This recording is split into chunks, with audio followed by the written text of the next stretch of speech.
Katika mahakama ya hakimu mkazi mfawidhi wa wilaya ya Kiteto chini ya hakimu mkazi mkuu Boniface Liyamwike, baada ya washtakiwa hao kusomewa shitaka hilo mara ya kwanza, wote walikiri kukutwa na msokoto 80 ya bangi.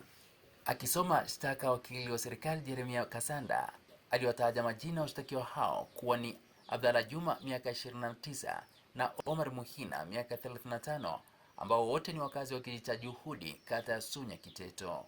Alisema watuhumiwa hao walikutwa na dawa hizo za kulevya aina ya bangi, misokoto 80 yenye uzito wa gramu 708.08 kinyume na kifungu cha 18 kifungu kidogo cha kwanza B cha sheria ya kudhibiti na kupambana na dawa za kulevya sura ya 95 kama ilivyofanyiwa marekebisho mwaka 2023.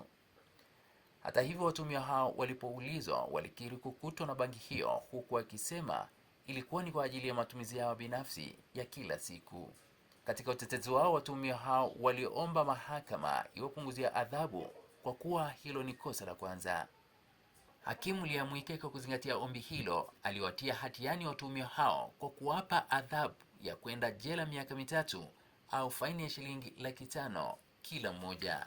Katika mahakama hiyo imeelezwa kuwa haki ya rufaa iko wazi, ambapo hata hivyo nje ya mahakama EATV tumezungumza na baadhi ya wananchi kuhusiana na matumizi ya dawa hizo za kulevya. Bangi kitu mbaya sana. Bangi anafanya tatizo, mtu huwezi kuelewa kwamba huyu jamaa kafanya kweli hiki kitu. Tena unamuona kama ana akili yake timamu kabisa, lakini kumbe tayari akili shageuzwa. Kwa hiyo serikali sio wajinga kuipiga stop bangi. Umeona?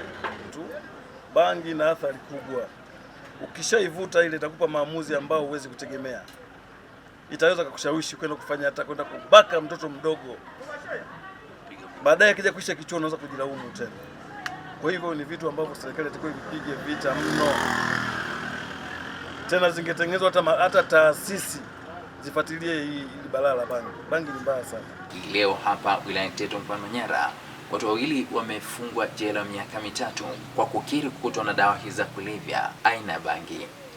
Nikiripotia EATV kutoka hapa wilaya Kiteto mkoani Manyara, mimi ni Mohamed Chumvi, askari wa mwavuli wa EATV.